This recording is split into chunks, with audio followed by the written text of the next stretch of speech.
तुलसी बाबा जी ने भगवान शंकर को विश्वास कहा।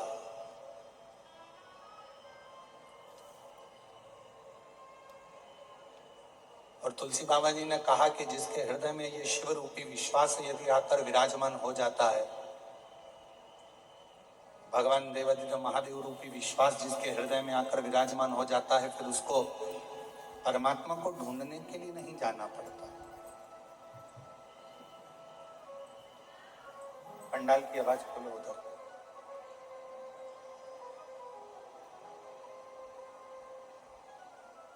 जब भगवान देवादिदेव महादेव रूपी विश्वास, भगवान शंकर रूपी भरोसा,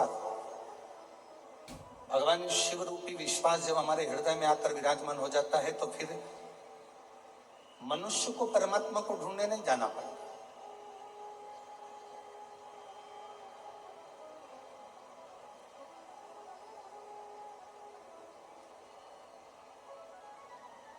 फिर स्वयं देवादिदेव महादेव भगवान शंकर अपने भक्त को ढूंढने के लिए आते हैं। कहीं भटकना नहीं है। फिर आप एक लोटा जल चढ़ाने वाला जो मानव होता है, दुनिया के लोग कहते हैं एक लोटा जल चढ़ाने से क्या होता है। शिव महापुराण की कथा कहती है, जब एक लोटा जल हम शिव जी को समर्पित करते हैं तो अपने एक हाथ को हम आगे बढ़ाते हैं और अपना हाथ, जैसे लड़का और लड़की का विवाह होता है तो हथलेवा कराया जाता है, कन्यादान करा जाता है। कन्यादान के समय पर वर और कन्या के हाथ को आगे बढ़ाया जाता है और कन्या का हाथ वर के हाथ में दे दिया जाता है। उसी तरह जब हम शिव जी को एक लोटा जल समर्पित करते हैं, अपने हाथ को आगे बढ़ाकर शंकर जी को जल समर्पित करते हैं, उस समय पर आपका और शिव का एक अटूट संबंध बन जाता है और वो संबंध आखिरी दम तक नहीं छूट पाता, अंतिम श्वास तक नहीं छूटता।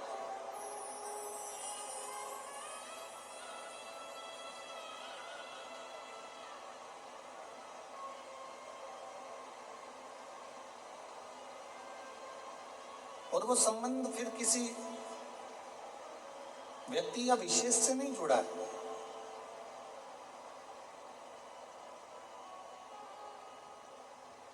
शिव महापुराण की कथा कहती है, जब भगवान शंकर को जल चढ़ाया जाता है, शिव जी को जब अर्चना करी जाती है, शिव जी को जब जल चढ़ाया जाता है, तो वो संबंध केवल एक मनुष्य का नहीं जुड़ा।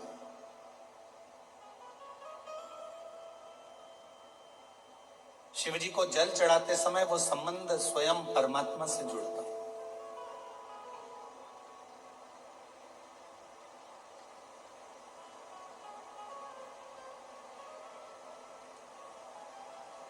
कई लोग कहते हैं, गुरुजी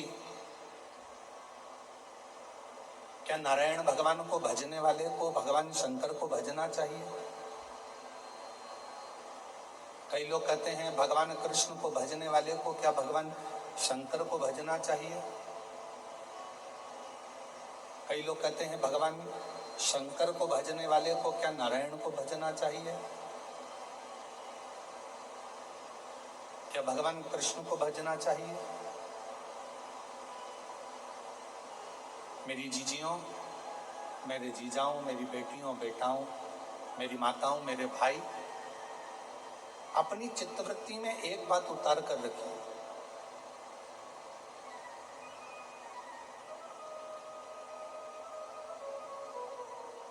कि नारायण भगवान शिव के बिना अधूरे हैं, शिव नारायण के बिना अधूरे हैं, राम जी शिव के बिना अधूरे हैं, शिव जी राम के बिना अधूरे हैं, भगवान कृष्ण शिव के बिना अधूरे हैं और भगवान शिव कृष्ण के बिना अधूरे।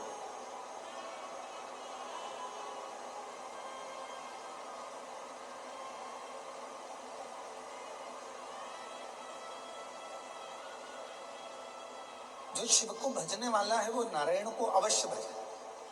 और शिव महापुराण की कथा कहती है जो नारायण को भजने वाले हैं, राम राम कहने वाले हैं, कृष्ण कृष्ण कहने वाले हैं, श्रीमन नारायण बोलने वाले हैं, भगवान नारायण का भजन करने वाले हैं, नारायण की स्तुति में डूबने वाले हैं, भगवान नारायण का मंत्र जाप करने वाले हैं, उनको शिव का नाम अवश्य ग्रहण करना चाहिए।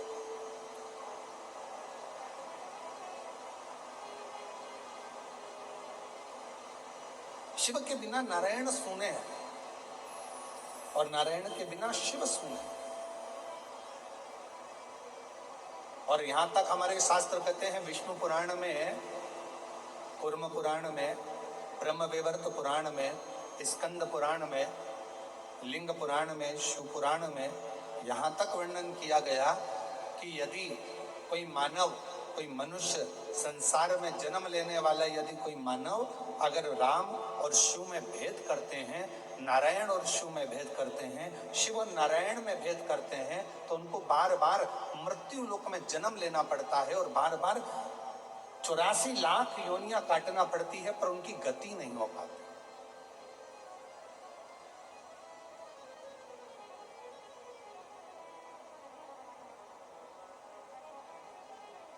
शिव और नारायण में कोई भेद नहीं है।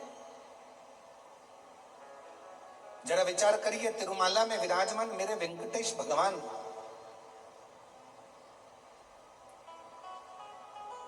तिरुमाला में विराजमान मेरे श्री नारायण हरि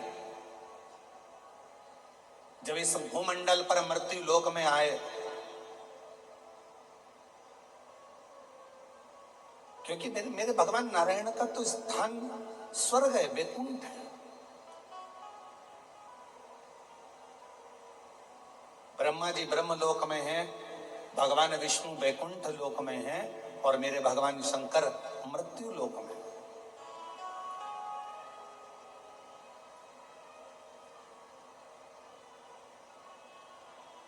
और जब जिस समय पर भगवान नारायण मृत्यु लोक में आए, पृथ्वी पर भ्रमण करते करते पधारे और पृथ्वी पर आने के बाद में भगवान नारायण को लगा कि इस भूमंडल पर मुझे तप करना है, मुझे साधना करना है, कोई स्थान निश्चित किया जाए, ऐसा कोई स्थान बताए जिस स्थान पर बैठकर मैं मंत्र जाप कर सकूं, तप कर सकूं, आराधना कर सकूं, साधना कर सकूं। और भगवान नारायण भ्रमण करते करते करते करते भगवान नारायण यहां वहां घूमते घूमते श्री देवऋषि नारद जी के पास पहुंच गए। और नारद जी उसी मार्ग से निकलकर जा रहे थे जहां से भगवान वैकुंठ अधिपति भगवान श्री नारायण जा रहे। देवऋषि नारद वहां से निकलते निकलते जा रहे। नारायण श्रीमन नारायण,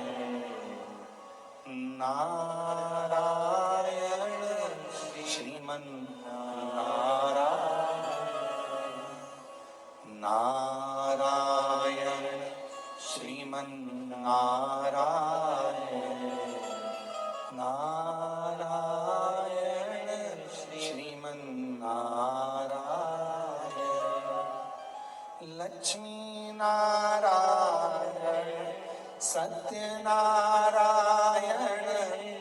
नारायण हरि नारायण, लक्ष्मी नारायण सत्यनारायण, नारायण हरि नारायण, लक्ष्मी नारायण सत्यनारायण, नारायण हरि नारायण, नारायण श्रीमन नारायण, नारायण श्रीमन नारायण, नारायण श्रीमन नारायण। सब बोलिए, सब बोलिए, नारायण श्रीमन नारायण। भगवान श्री नारद जी महाराज निकल कर जा रहे थे और जो नारद जी ने भगवान श्री नारायण को देखा, आज तो बैकुंठ अधिपति, जो बैकुंठ का निवास करने वाले,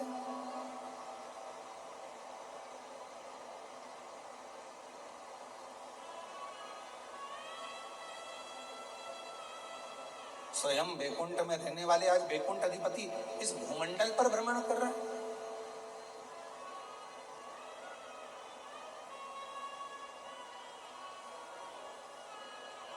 देवऋषि नारद ने हाथ जोड़कर प्रणाम किया, नमन किया। नारायण प्रभु नारायण, नारायण प्रभु श्रीमन नारायण। भगवान विष्णु मुस्कुरा दिए।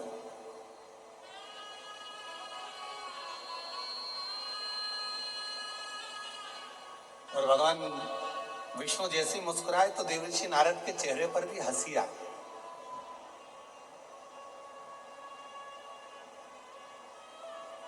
शिव महापुराण कहती है ये दुनिया का सबसे बड़ा गिफ्ट है, आपके चेहरे की प्रसन्नता। और केवल एक मनुष्य ही है 83,99,999 योनियां काटने के बाद जो ये 84,00,000वें नंबर की योनि जो मनुष्य की मिली है ना, केवल 83,99,999 योनियां, जितनी भी योनियां काटे हो, कोई सी भी ऐसी योनि नहीं है जिसमें तुम मुस्कुराओ हंसो।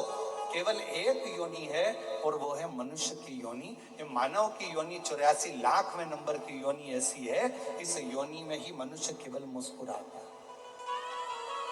केवल एक योनि यही है।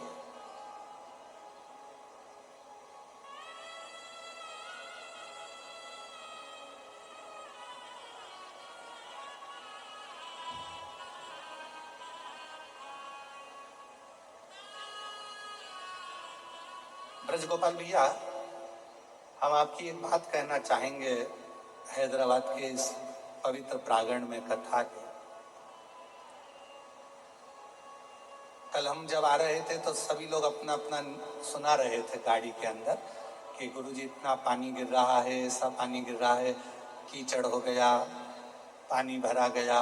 फिर नीचे पंडाल में पाट बिछाए गए, लकड़ी के पाटे लगाए गए, फिर पाटे के ऊपर पन्नी बिछाई गई, पॉलीथीन, फिर पन्नी बिछाकर फिर कालीन बिछाया गया, फिर उसको बिछाकर फिर कुर्सियां लगाई गई, सोफे लगाए गए और जो सभी पंडालों में बैठने की व्यवस्था करी गई।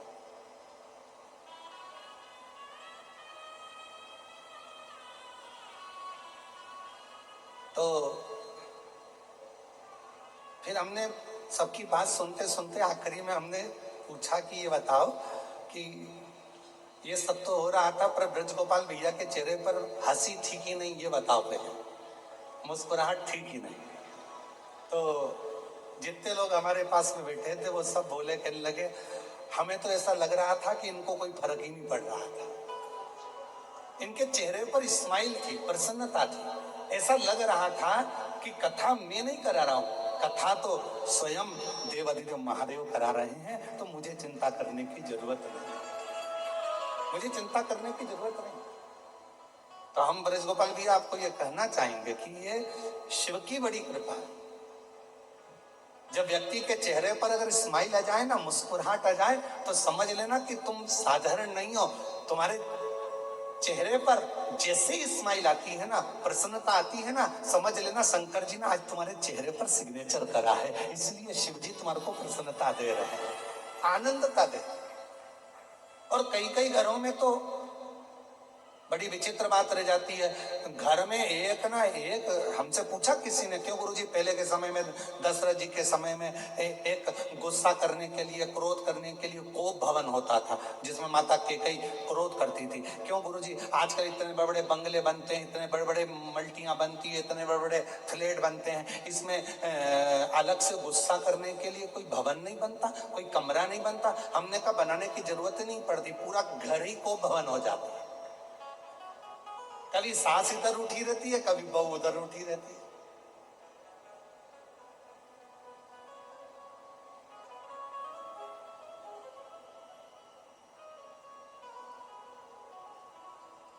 और देखा जाए ना तो आज के जमाने में काम करने वाले कम मिलते हैं।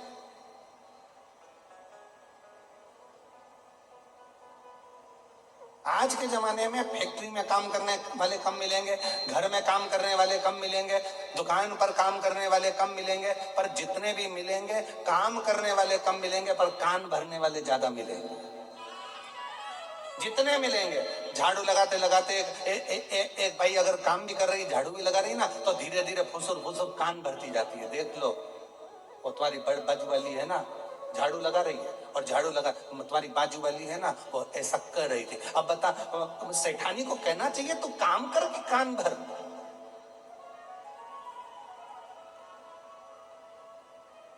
अब जितने काम करने वाले पूर्व के समय में थे, आज के जमाने में काम करने वाले तो कम हो गए, कान भरने वाले ज्यादा हो गए। ना जाने कितने कितने कान भरने वाले हो गए। फैक्ट्री में काम करो तो कोई ना कोई एक दूसरे का कान भरता रहेगा, इसी को भड़काएंगे, इसको भगाएंगे, उसको लाएंगे, उसको भगाएंगे, उसको लाएंगे, उसको भगाएंगे। घर में कोई काम कर रहा है तो उसके धीरे धीरे कान भरते रहेंगे, उसको भगाने का प्रयास करेंगे।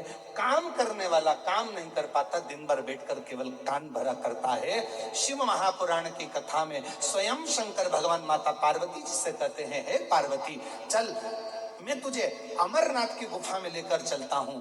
वहां क्या करना पड़ेगा प्रभु? पार्वती जी से शिव जी कहते हैं, वहां पर मैं तेरे कान भरूंगा, पर उन कानों में मैं कोई निंदा नहीं भरूंगा, उन कानों में भगवान का नाम भरूंगा, और अमर कथा तेरे कानों में मैं भर दूंगा। अमर कथा,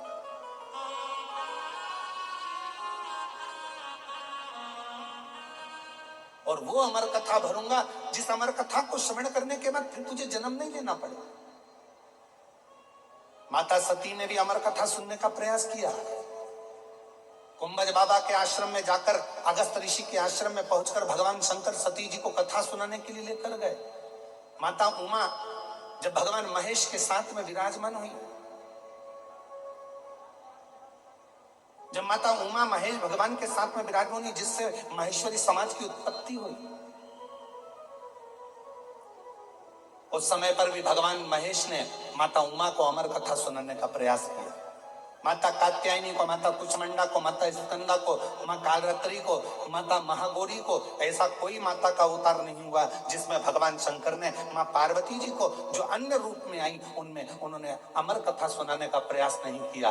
पर आखिरी बिंदु था भगवान शंकर का पार्वती जी को अमर कथा सुनाना, क्योंकि शिव चाहते थे अब यह पार्वती फिर जन्म ना ले, बार बार मृत्यु के काल में ना पड़े, इसको एक बार ऐसी कथा सुना दूं जिसको सुनकर ये अपनी जिंदगी की अमरता प्राप्त कर।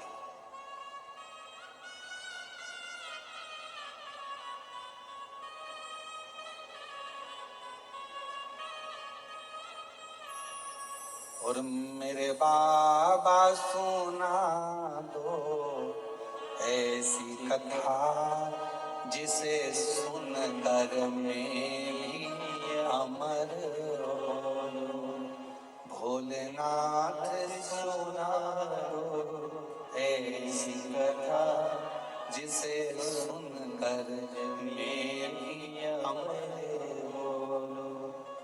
जिसे सुनकर मैं भी अमर हो, जिसे सुनकर मैं भी अमर हो। भोलेनाथ सुना दो ऐसी कथा जिसे सुनकर मैं भी अमर हो। मेरे बाबा सुना दो ऐसी कथा जिसे सुनकर मैं। वो कथा मुझे सुनना है। पार्वती जी से कहा, चल मैं तुझे कथा श्रवण कराने के लिए लेकर चलता हूं। और भगवान शंकर भगवान मां जगत जननी को अमरनाथ की गुफा में कथा श्रवण कराने के लिए ले गए, सबको हटाया।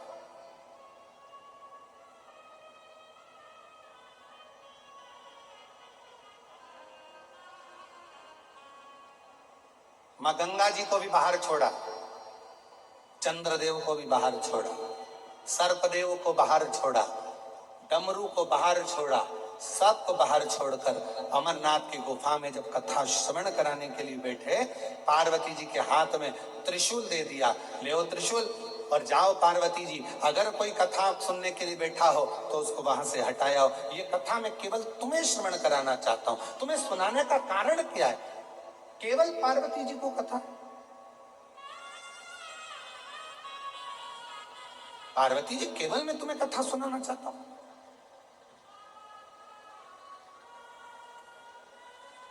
कथा सुनने का अधिकारी कौन है?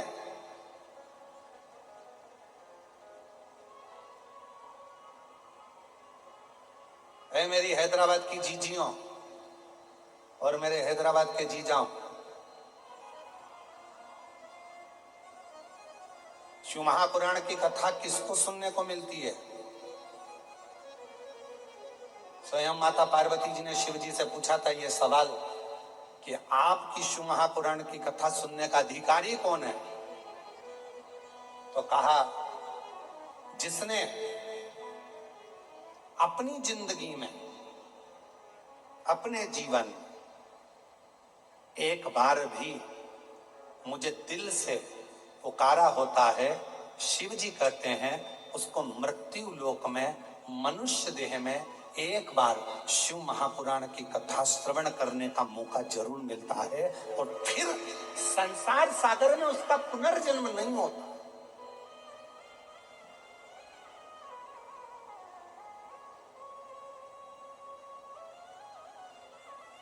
फिर वो भटकता नहीं है।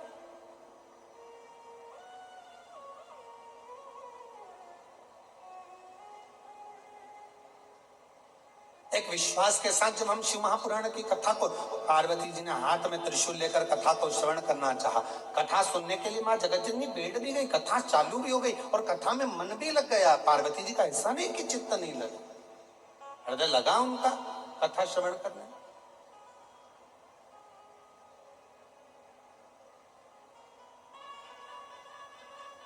जैसे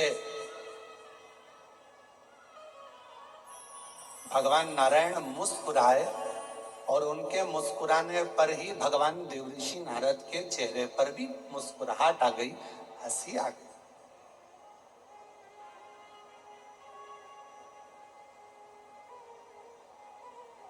पूछा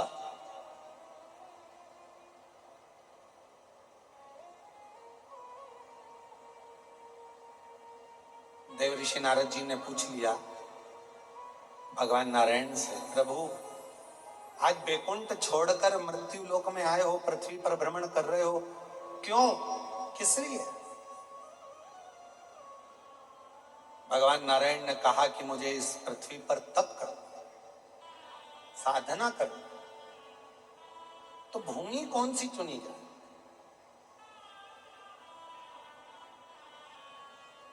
देवऋषि नारद जी ने कहा कि अगर बैकुंठ में कोई तप करे तो भगवान नारायण से पूछा जाए कि हम कहाँ बैठकर तप करें, कोई ब्रह्मलोक में तप करे तो ब्रह्मा जी से पूछा जाए।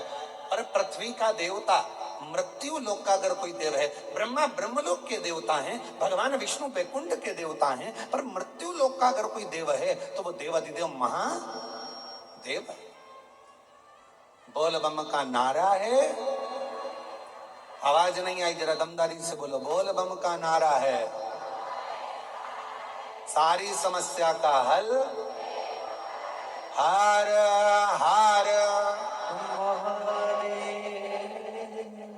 तो बैकुंठ लोक भगवान नारायण का, ब्रह्म लोक ब्रह्मा जी का, पर मृत्यु लोक तो भगवान शिव जी का। अगर मृत्यु लोक पर कहीं तप करना है, मृत्यु लोक पर अगर कहीं तप साधना करना है तो भगवान शंकर जी से पूछना पड़ेगा। तब भगवान नारायण स्वयं शिव जी से कहते हैं कि भगवान भोलेनाथ जी आप बताओ कि मैं मृत्यु लोक में कहाँ तप करूं? तो कहा एक काम करो, इस तिरुमाला पर बैठकर आप तप करिए और कपिलेश्वर महादेव के रूप में बैठकर मैं आपकी रक्षा करूंगा।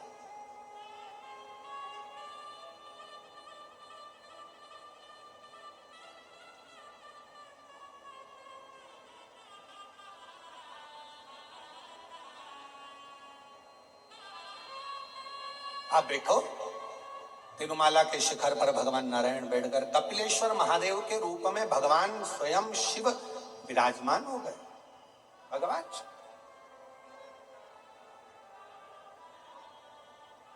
ऐसा कोई भगवान नारायण का तीर्थ बता दो जिस तीर्थ में शिव ना हो।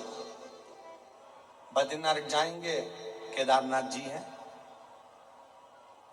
श्रीनाथ जी का दर्शन करने के लिए नाथद्वारा जाएंगे, एकलिंग जी हैं।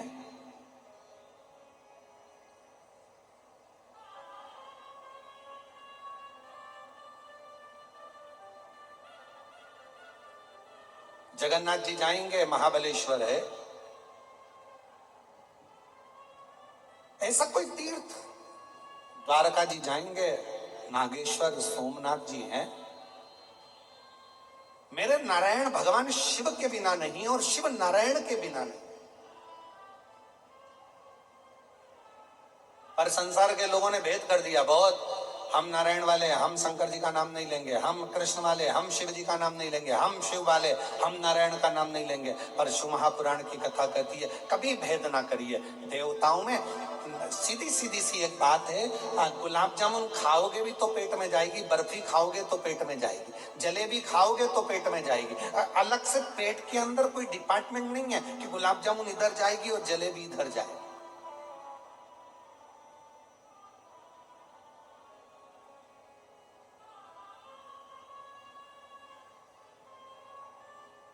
तुम्हारा मन पड़े राम कहो, तुम्हारा मन पड़े कृष्ण कहो, तुम्हारा मन पड़े शिव कहो, तुम्हारा मन पड़े दत्त कहो, तुम्हारा मन पड़े, तुम जिसका भजन करते हो, जिसका स्मरण करते हो उसको भजो।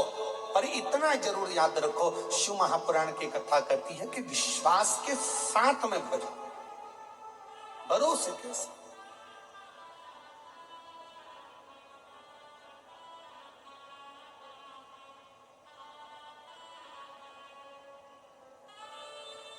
और ऐसी सुभाना आए ना ऐसी शान, ऐसी सुभाना आए ना ऐसी शान, जिस दिन जुबान पे मेरी, जिस दिन जुबान पे मेरी आए ना शिव का नाम, ऐसी सुभान आए ना ऐसी शान। शिव विश्वास का प्रतीक है, शंकर भगवान विश्वास का प्रतीक है। अगर राम जी की भी आराधना करना है तो शिव रूपी विश्वास का होना जरूरी है। और अगर भगवान कृष्ण की आराधना कर रहे हो तो शिव रूपी विश्वास का होना जरूरी है।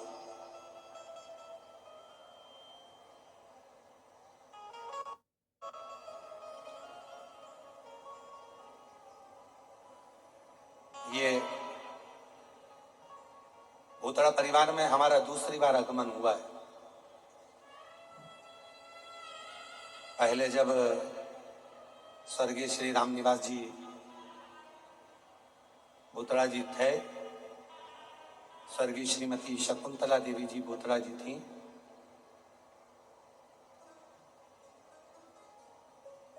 और स्वर्गीय रामनिवास जी भूतड़ा जी का बड़ा मन था उस समय पर।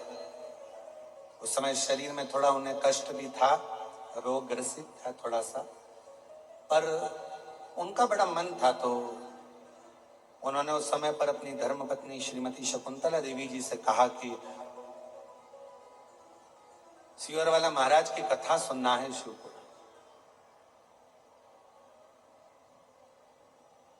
और श्रीमती शकुंतला देवी जी ने फिर अपने पुत्र से और पुत्र वधू से कहा, बेटियों से कहा, और मैं धन्यता देता हूं ऐसे बेटे बहुओं को, ऐसी बेटियों को, पूरे परिवार को। उन्होंने तुरंत उसी समय पर कह दिया कि कथा हो।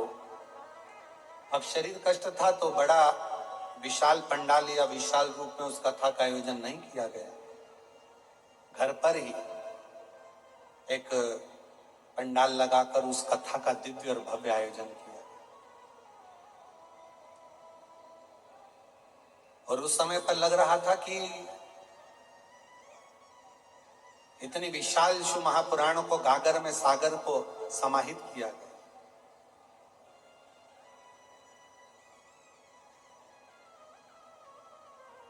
और जब हम कल आ रहे थे तो उस समय पर कोई कह रहे थे कि गुरुजी पंडाल लगाए हैं बड़े बड़े और हैदराबाद है, यहाँ अभी इतना शिव जी की कथा का लोग भाव जानते कि नहीं जानते पता नहीं, इतना लोग आएगा कि नहीं आएगा। पर हमने देखा कि ब्रज गोपाल जी के चेहरे से लग रहा था कि उन्होंने अपने जितने लोग मिल रहे थे उन सब से कह दिया था कि ये मत सोचना कि लोग आएंगे नहीं। और आज पहले दिन ही इतनी जलवृष्टि में भी आप जो लाखों की संख्या में आए हो, ये बता दिया कि शिव भक्ति किसको कहे। और पहली कथा है वृंदावन में बांके बिहारी जी को पर्दा होता है, यहाँ पहली कथा है जिसमें आपको भी पर्दा करके बैठना पड़ रहा है पानी के कारण, जलवृष्टि के कारण।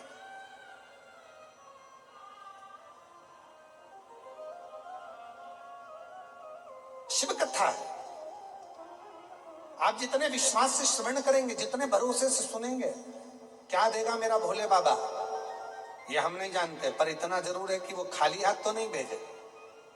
उसका भरोसा जितनी दृढ़ता के साथ में आप उसे ग्रहण करेंगे। एक पत्र आया है, अच्छा है, देखिए।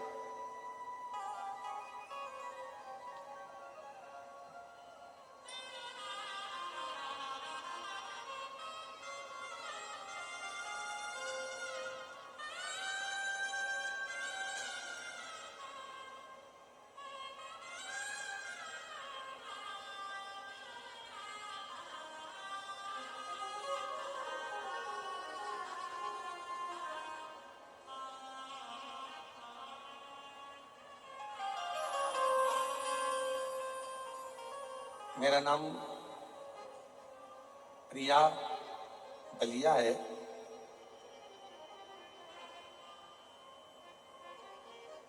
हैदराबाद की ही रहने वाली है। कहीं बैठी हो तो हाथ हिला सकती हैं, प्रिया बलिया। कहीं बैठी हो तो हाथ हिला सकती हैं, प्रिया बलिया।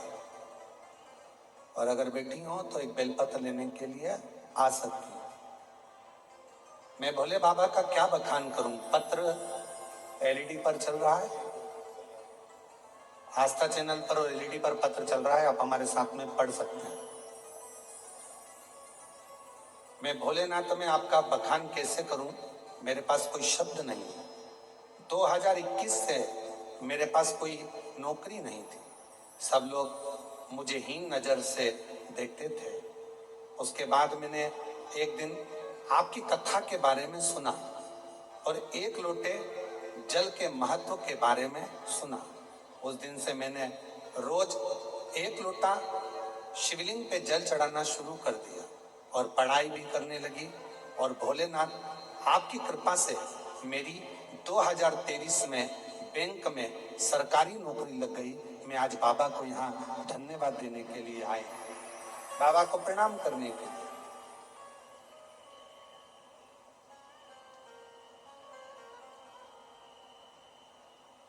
और तेरी कृपा का आता है आप लोगों को सबको, तो आवाज में गाइएगा थोड़ा। तेरी कृपा का क्या है भरोसा, कब किस पर हो जाए जरा सी हम पर कर दो, जरा सी हम पर कर दो। तेरी कृपा का क्या है भरोसा, कब किस पर हो जाए जरा सी हम पर कर दो, जरा सी हम पर कर दो। जिस पर भी हो गई तेरी कृपा करुणा, वो भव पार हुआ, भव पार हुआ। जिस पर भी हो गई तेरी कृपा करुणा, वो भव पार हुआ। एक पत्र और है, अच्छा है, पार हुआ। पापी हो जाए जितना उसका भी बाबा तो पार हुआ।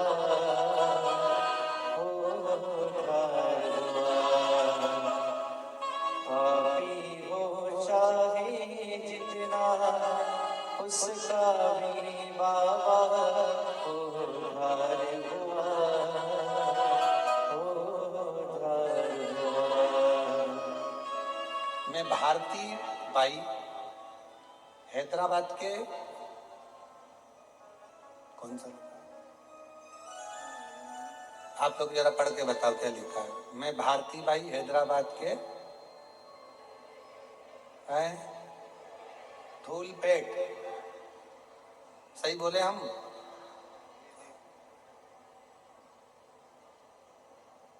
धूलपेट निवासी। कहीं बैठी हो तो हाथ हिला सकती हैं। आप ही हैं? आ जाओ, एक बेलपत्र ले जाना। आ जाए। मैं बाबा का क्या गुणगान करूं गुरुदेव। बहुत कुछ मेरे बाबा ने मुझे दिया है।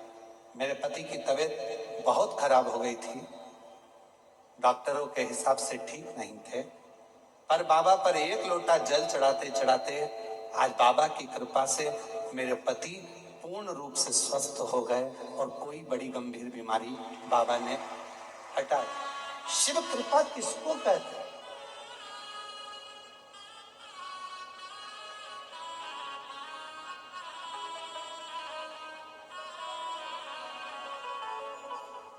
ये शिव महापुराण की जो कथा है, ये विश्वास की कथा है, एक भरोसे की कथा।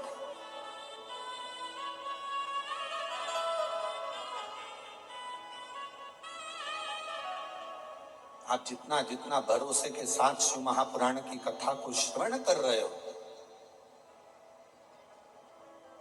कितना 2 क्षण मात्र देवराज नाम के ब्राह्मण ने केवल 2 क्षण की शिव पुराण की कथा सुनी थी, केवल 2 क्षण। ब्राह्मण कुल में जन्मा था, ब्राह्मण के घर में जन्मा था, पर ब्राह्मण कर्म नहीं कर पाया था देवराज।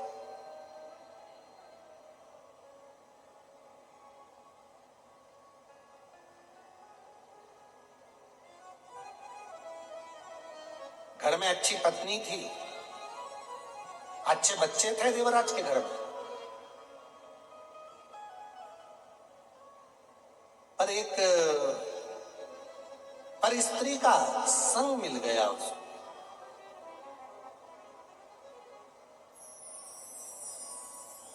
और एक पर स्त्री का संग मिला तो उस स्त्री ने देवराज से कह दिया, रानी के गले में जो हार पड़ा रहता है, रानी के गले में जो हार पड़ा हुआ है, वो हार मुझे चाहिए। ये देवराज से उस पर स्त्री ने कह दिया।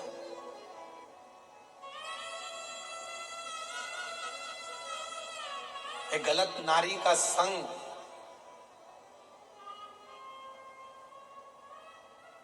व्यक्ति की जिंदगी तो बर्बाद करता ही करता है, पर साथ में उसके अपनी पत्नी और अपने बच्चों को रोने के लिए भी छोड़ देता।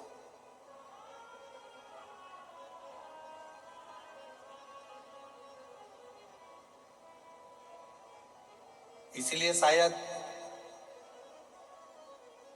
भविष्य पुराण में एक बड़ी सुंदर बात लिखी है कि जानवर पर भरोसा कर लेना,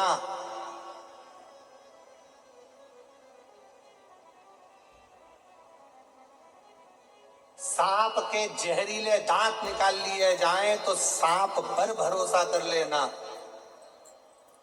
और भविष्य पुराण कहती है कलयुग जब अपने पूर्ण जोर में आ जाए, जानवर पर भरोसा कर लेना, सांप पर भरोसा कर लेना, कीड़े पर भरोसा कर लेना, पर भविष्य पुराण कहती है जब घोर कलयुग आएगा तब इंसान पर भरोसा करना सबसे कठिन काम हो जाएगा, क्योंकि मनुष्य भरोसे के लायक ही नहीं बचे।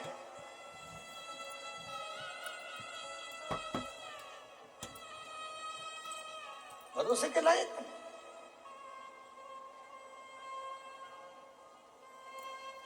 हर व्यक्ति ये सोच में बैठा है बस। वो कहते हैं ना महाराज, पतंग जितनी ऊंची ऊंचाई पर उड़ती है ना, यहाँ उड़ाते कि नहीं उड़ाते हैदराबाद में मकर संक्रांति पर? अरे जम के तो बोलो जरा, उड़ाते उड़ाते हैं? हाँ, पतंग जितनी ऊंचाई पर उड़ती है, आसपास की बिल्डिंग के जितने लोग रहते हैं उस पतंग को काटने की तैयारी में लग जाते हैं। पतंग जितनी ऊंची रहेगी उसको काटने वालों की संख्या उतनी ज्यादा रहेगी। उसी तरह मनुष्य जितनी ऊंचाइयों पर बढ़ता चले जाएगा उसको काटने वाले भी तैयारी में बैठे रहते हैं कि कैसे काटना है, कैसे काटना। एक पतंग उधर से आ रही है काटने वाली, एक इधर से आ रही है, एक इधर से, एक उधर से, और वो हवा में उड़ती चली जा रही। और भोले मैं तेरी पतंग शंभू मैं तेरी हवा बिच उड़ती जाही। पर आस पास की बिल्डिंग वालों को यह नहीं मालूम है कि पतंग किसके हाथ में है। बाबा डोर कटी जाही। आसपास की बिल्डिंग वालों को यह नहीं मालूम है कि ये पतंग उड़ा कौन रहा है, कौन है इसके पीछे जो इसको इतनी ऊंचाइयों पर लेकर जा रहा है, कौन है इसके पीछे जो ये अलमस्त की जिंदगी जी रहा है, कौन है इसके पीछे जो इतने आनंद के जीवन को जी रहा है। और काटने वाले लगे हैं, कोई इधर से काट रहा, कोई इधर से काट रहा, कोई इधर से काट रहा, कोई उधर से काटने वाले लगे हैं पतंग को। ऊंची उड़ती हुई पतंग को काटने वाले भी ढेर होते हैं और ऊंचाइयों पर चढ़ने वाले व्यक्ति का जिसका मान, जिसका सम्मान, जिसकी इज्जत, जिसकी प्रतिष्ठा, जिसका वैभव चारों तरफ हर जगह पर होता रहता है, उसको भी काटने वाले ढेरों हो जाते हैं। कोई इधर से काटेगा, कोई उधर से काटेगा, कोई इधर से बुराई करेगा, कोई उधर से बुराई करेगा, कोई उधर से बुराई करेगा। करता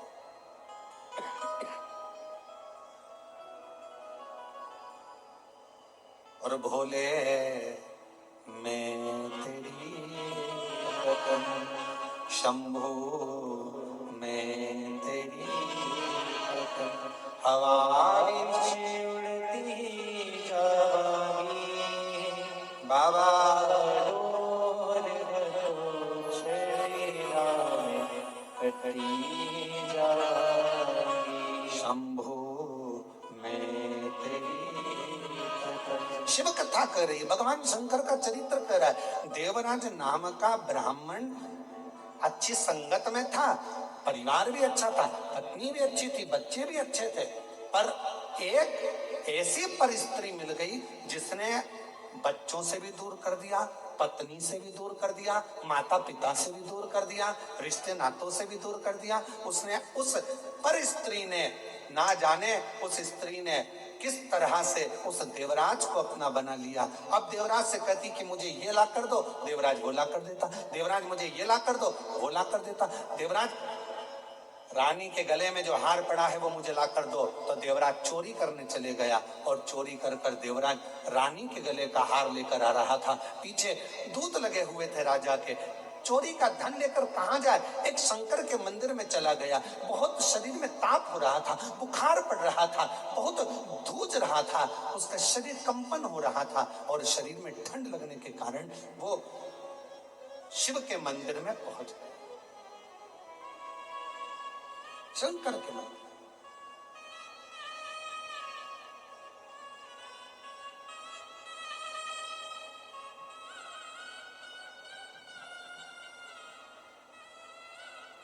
शिव मंदिर में जैसे जाकर बैठा, उसको नहीं मालूम था कि यहाँ पर शिव महापुराण की कथा चल रही।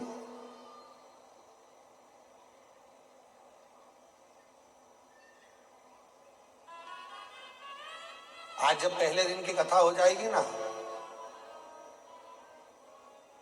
आप लोग यहां से जाते जाते अपना एक सेल्फी लोगे,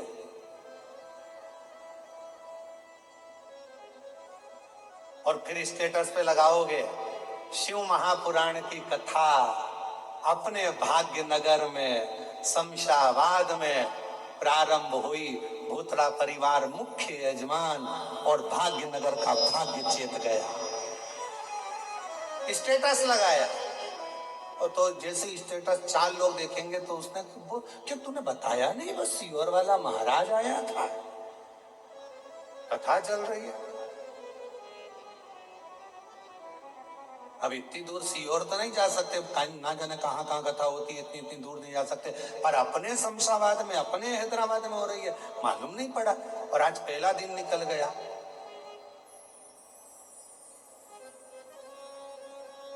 अब जितनी बेचैनी तुमको कथा में आने की रहेगी ना, और जिसने तुम्हारा स्टेटस देखा हो, दुगनी बेचैनी उसको हो जाएगी। कल जाना है मुझे, कल पहुंचना है मुझे, कल पहुंचना।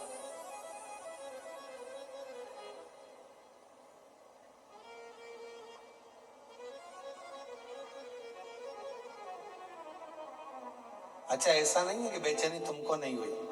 जिस दिन से तुम लोगों ने सुना होगा ना कि हैदराबाद में कथा हो रही है ना, उस दिन से तैयारी चालू हो गई होगी तुम्हारी, पक्का है तो। एकदम तैयारियां। ये भूतड़ा परिवार तो अपनी तैयारी कर ही रहा था कथा की, पर उससे ज्यादा तैयारी तुम्हारी चल रही होगी। और ऐसा जितने हैदराबाद के घर है ना, सब घरों में मेहमान आके रुके होंगे।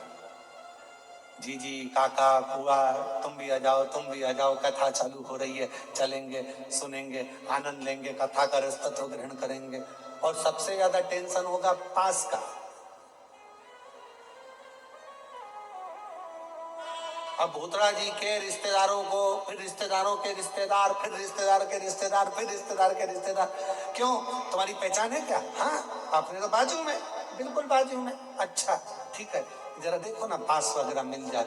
और मिल तो गया, पर आना था 5 नंबर गेट पे, और पानी भरा गया गेट पे, पास हाथ में। अब वहां जाके बोल रही 5 नंबर तो यही है, अंदर जाना है। अब वहां पर कह दिया पानी भरा, कीचड़ बहुत हो रहा है, नहीं जा सकते। अब 5 नंबर का पास, 7 नंबर वाले झेलेंगे नहीं, जाऊं किधर? फिर मन में आया, बात हो गई हूं, हम तो बाबा